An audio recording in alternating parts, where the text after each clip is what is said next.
Nakabenta ki khobor ke baman kasngi subscribe yo Antor News. Kublai pi baro gini gilong ki khubor bamenta kasngi.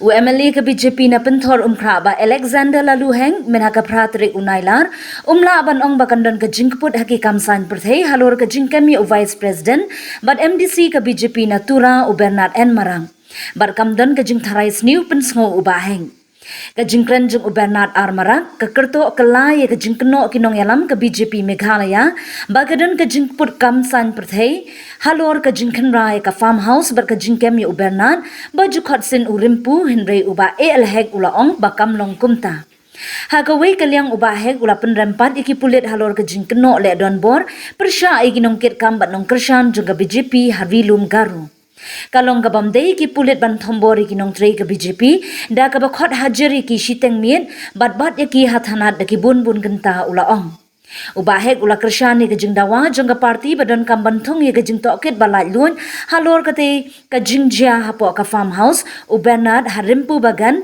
ke jingkenrai kini ke jaka ba ke jingkem ye u Bernard Shu kate ke jingkem ke sorkari u Bernard kan omkta e ke jingyadai hepreng ke BJP bar ke NPP ubahek ula ong hendrei kalala bandai tangga kamsan perthei ban ye keno iwe pan Or we are all elected representatives.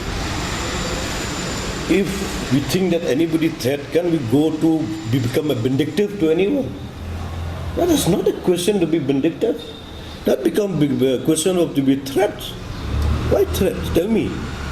There's a law enforcement agency is there. They are under the investigation. The law enforcement agency, they will take their own course of action. So wait for the law enforcement and enforcement agency to take their own course of actions. Do you also agree with the demand for an independent probe on this? Of course, we definitely will demand for the independent probe, or from BJP will demand, will request. But only one thing which we do not like is the harassment of our party workers in Tura police station. That is very inhuman, which is not acceptable by any common citizen also. Why we have to harass the innocent people? Why have to harass them? Why have to call them 1 o'clock, keep them waiting of 8 o'clock, 9 o'clock? There's no meeting. After coming to the police station, they will tell, no, you come tomorrow. So that kind of harassment will not be accepted. So I condemn this harassment to our party workers, our career cutters should not be harassed.